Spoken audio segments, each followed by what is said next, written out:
Hey guys, what's going on? It's me, Jay, here to talk about 2020 Oscars, 2022 Oscars, that apparently Jennifer Hudson was snubbed at. Jennifer Hudson, who did the biography of, hey Lisa, what's going on?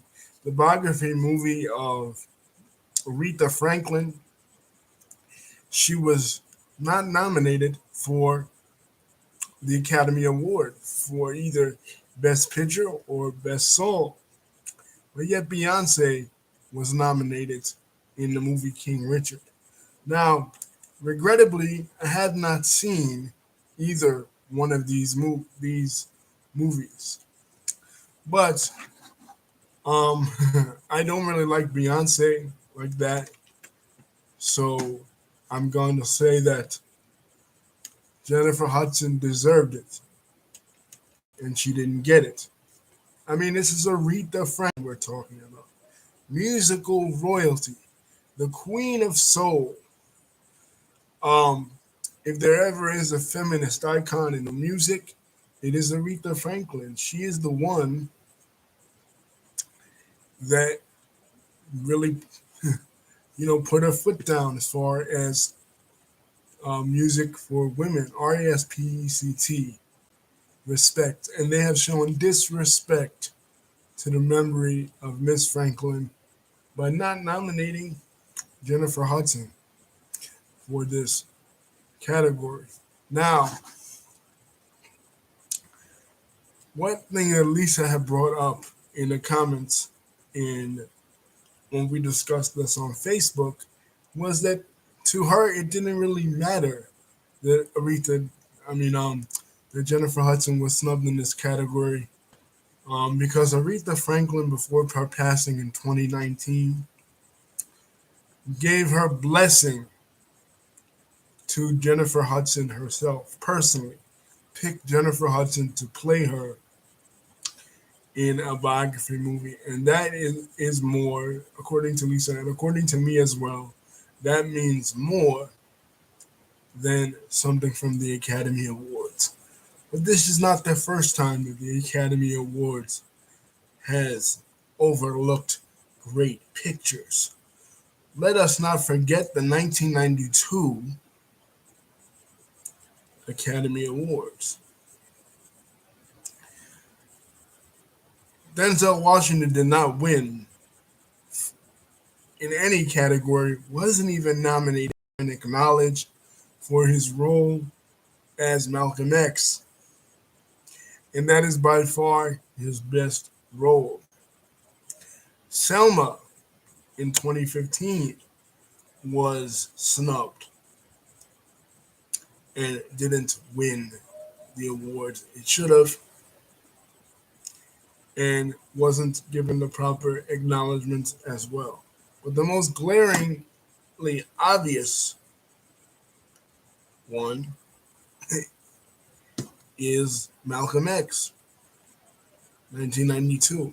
So just like it is now, 40 years before, it was the exact same thing. When it comes to black icons, when it comes to black performers, black luminaries, black figures of history, the Oscars is so white. And speaking of the Oscars being so white, this goes into that same category because they are honoring Hattie McDaniel with an award. Hattie McDaniel, for many that don't know, won the Academy Award in the 1950s for her portrayal in Gone with the Wind, Margaret Mitchell's, the adaptation of Margaret Mitchell's novel. Now, when Hattie McDaniel won this award back in the day, she had to enter through the back door.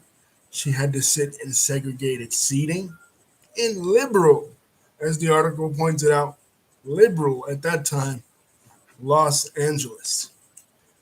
Now, there is a movie about the life of Hattie McDaniel starring Glee star Darren Criss and Queen Latifah as Hattie, and it kind of shows the things that Hattie McDaniel had to go through. So even way back in the day, the Oscars pretending to be on the side of African Americans was never on the side of African Americans and has always been racially prejudiced and all that. I think people should pay more attention and more homage to things like the NAACP Image Awards and the BET Movie Awards because it comes from people of color and is an acknowledgement among people of color. To these white folks, to this establishment, the Academy of Motion Pictures, Arts and Sciences, we don't need their go ahead. We don't need their nod. We don't need their acknowledgement to say that our art is worth looking at or deserves accolades. We already know it. It means more when it comes from your people, I feel, than when it comes from these folks who don't would rather see you portrayed in a negative light and rather see you portrayed in an unflattering way. Another example of this, remember 2018's Oscars and how they didn't give it to Black Panther? Possibly Black Panther is the most positive African American movie ever made. Not one crackhead, not one drug dealer, not one single mother, not one gangster in the whole of Black Panther. But they didn't give it to Black Panther that year either. Yeah, that's what I think for the Oscars. Lisa says, "What's the name of the?" I'm looking it up now, Lisa.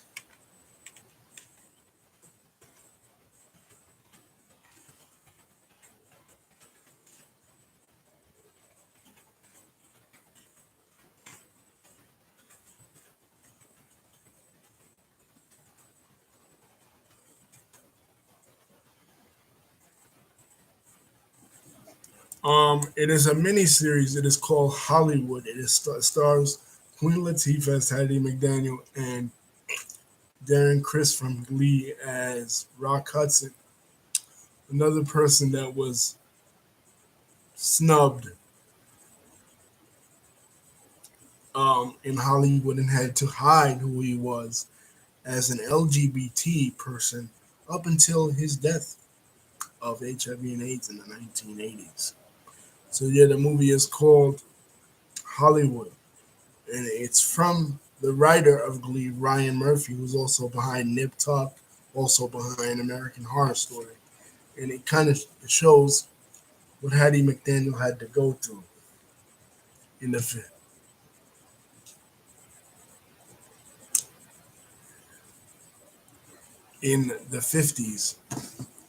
Let me look up the year when she won the award.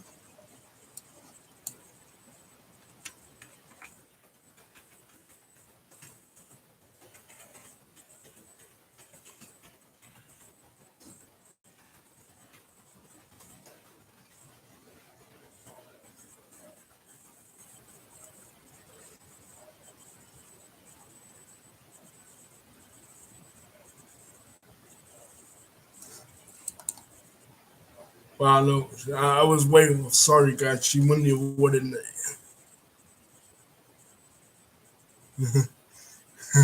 she won the award in the 1930s. Even worse than what I said in the 50s. Um, it was during Jim Crow. Put it that way.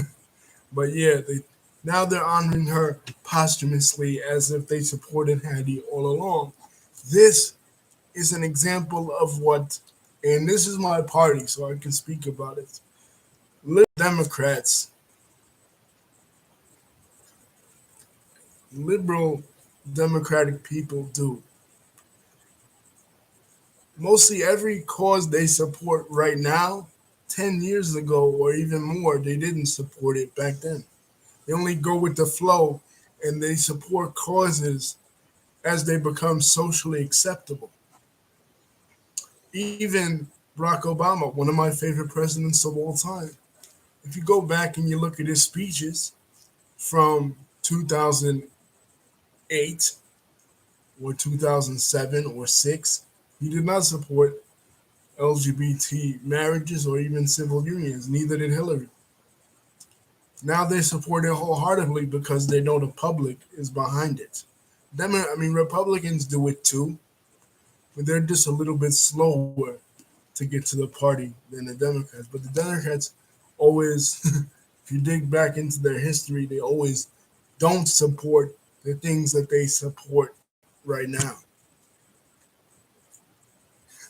So rather than supporting it when it before it was popular, before it was mainstream, they wait until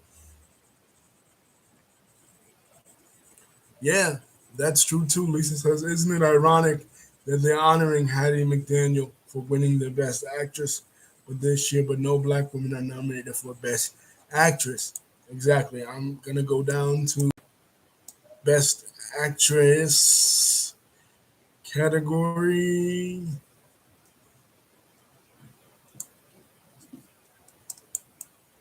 Um,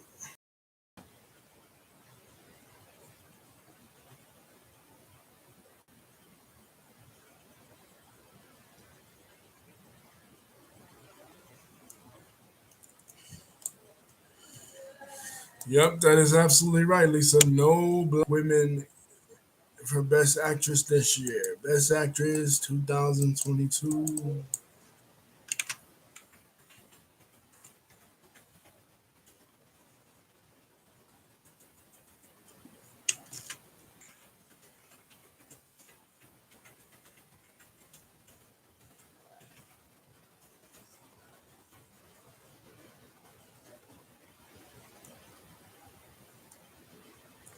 Okay, Nicole Kidman for being the Ricardos. Uh, Olivia Colman for The Lost Daughter. Jessica Taden for The Eyes of Tammy.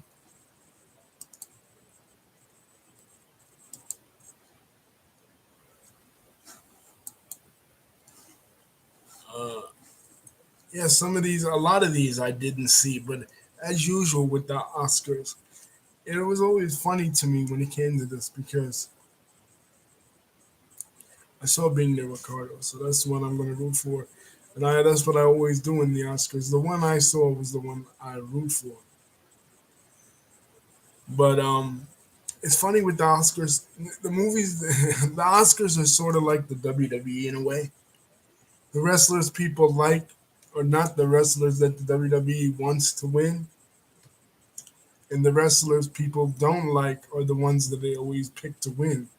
Oscars is kind of like that as well. They'll pick the movies that nobody saw, that are really obscure movies, really artsy films that just the Academy is interested in. And the movies that the people like that are made for the masses, they don't pick those movies. You know what I mean? Like, um,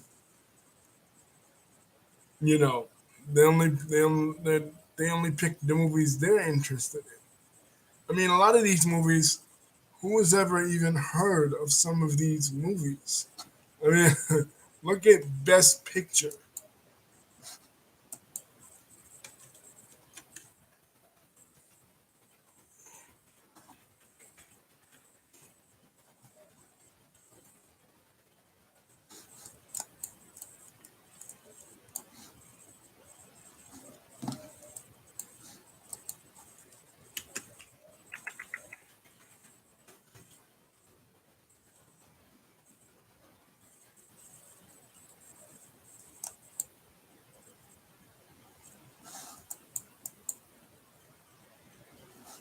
Okay, The Power of Dog, Coda, Doom, Belfast, um,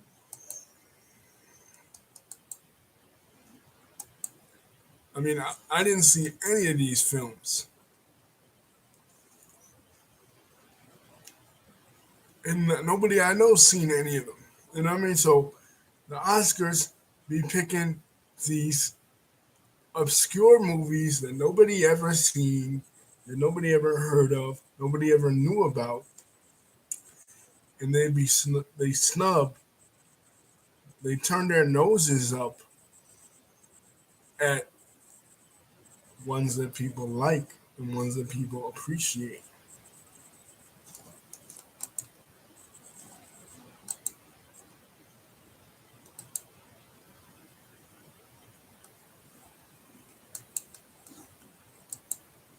I mean, what do you think, Lise?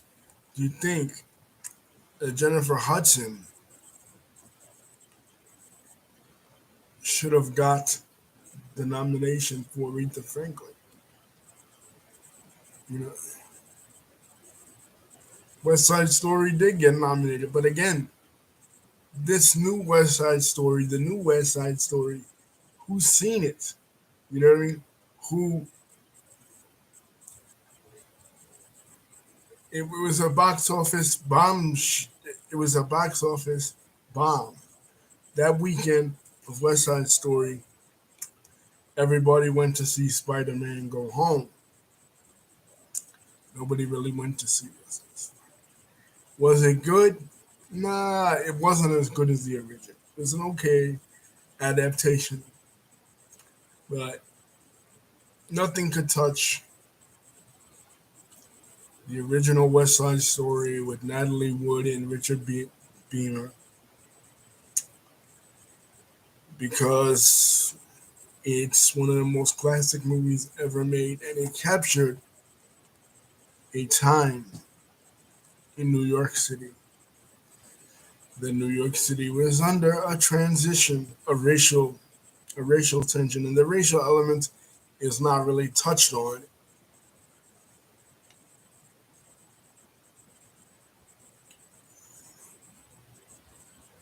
Yeah, I mean, the Oscars proved that they're out of touch with the everyday audience of cinema. They don't go by what the people want. And that always used to confuse me because every year I would watch the Oscars and I'd be like, and me and Lisa have watched the Oscars together a few times. You know, at least, when we've discussed it and we'd like, and we used to go to the movies. She, we used to go to the movies, she and I, a lot, and we would see a lot of different movies. And then when the Oscars would come around, I would say to her, "Did you see this movie, Lise?" She would say to me, "Did I see this movie?" And neither one of us has seen this movie. Nobody we know, nobody of friends of ours, have seen any of these films. And we're like, how did these films become Best Picture nominees? you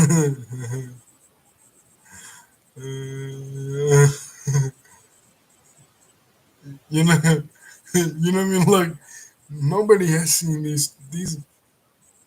I mean, at least this year, there is some movies that people know about, some movies that are at least a little bit popular. You know what I mean? Some years for the Oscars, you have zero movies that anybody has ever seen, zero movies that people have even heard of, and they sit around and they say, "What is the most popular movie?" Um, I think back to 1999, the MTV Music Awards, and TLC won in the category that was a fan chosen category. And one of the things that the members of TLC said, and this should ring true for actors as well as people in the music business, was that their award Well, that was a People's Choice Award.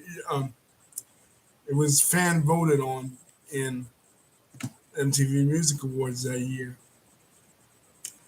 It meant more to them because it was voted on by their fans. It was something that the fans chose, then rather than just the people at MTV or some people that are out of touch with the everyday, ordinary folks.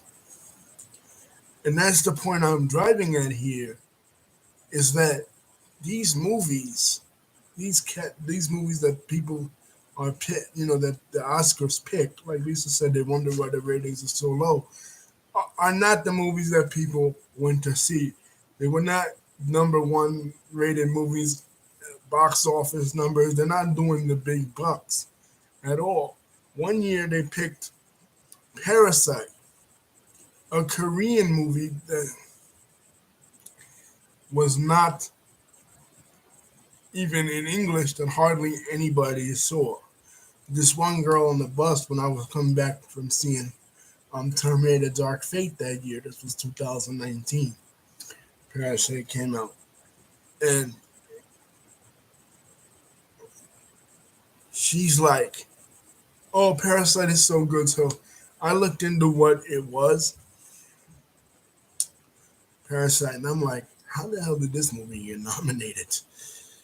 In a couple months, a couple weeks actually after that, COVID happened, but and then everything switched to streaming. So I guess one was a sign of the times. They're gonna nominate a Korean movie that nobody understands, and the plot is hard to follow, and then they're going to wonder why nobody goes to the movies anymore or watches the Oscars. Encanto got nominated. Yeah, I mean,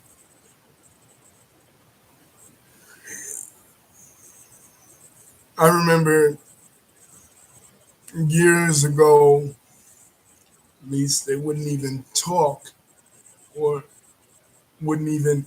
1991, Beauty and the Beast was the first year that an animated movie was even thought of to be nominated for the Oscars. So that in and of itself is a pretty big accomplishment.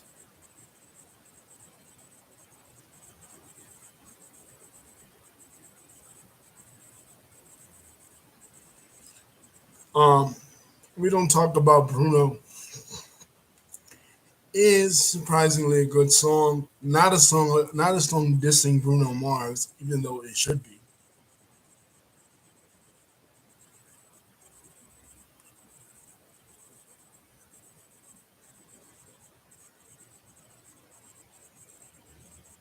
Right. Lisa says they should start nominating streaming movies. Absolutely, Lisa.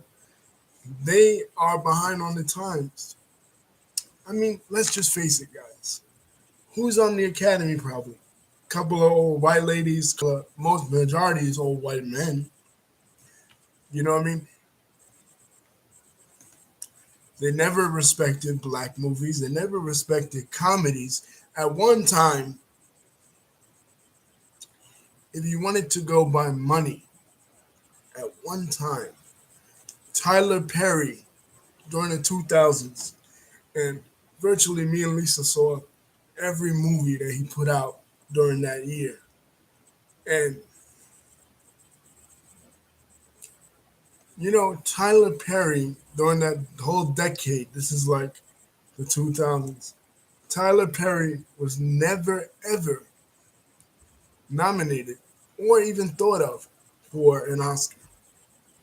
Yet he had all the charts, he had all the sales. He was the most popular director in all of Hollywood. When it came to an Oscar, he was not nominated.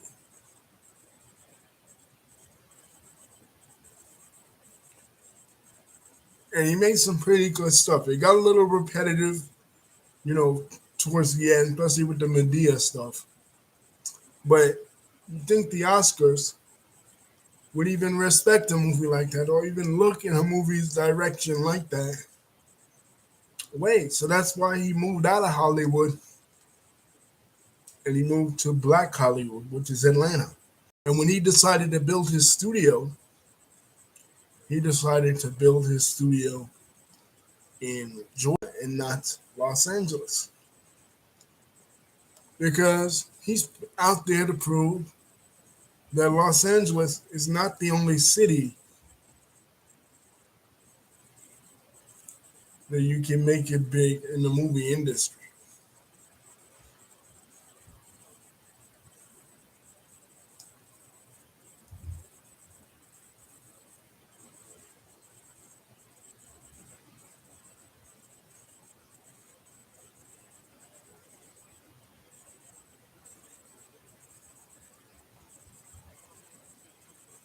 There are other cities out there, and there are other cities that cater to different ethnic groups. Look, Hispanic people are the biggest ethnic group in all of Los Angeles County. And yet, we don't see a lot of Hispanic themed movies in Hollywood. So it's like Hollywood is like their own little enclave in even Los Angeles. We're starting to see it now with Encanto and the West Side Story.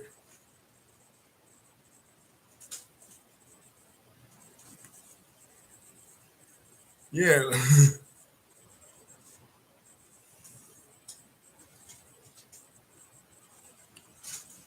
but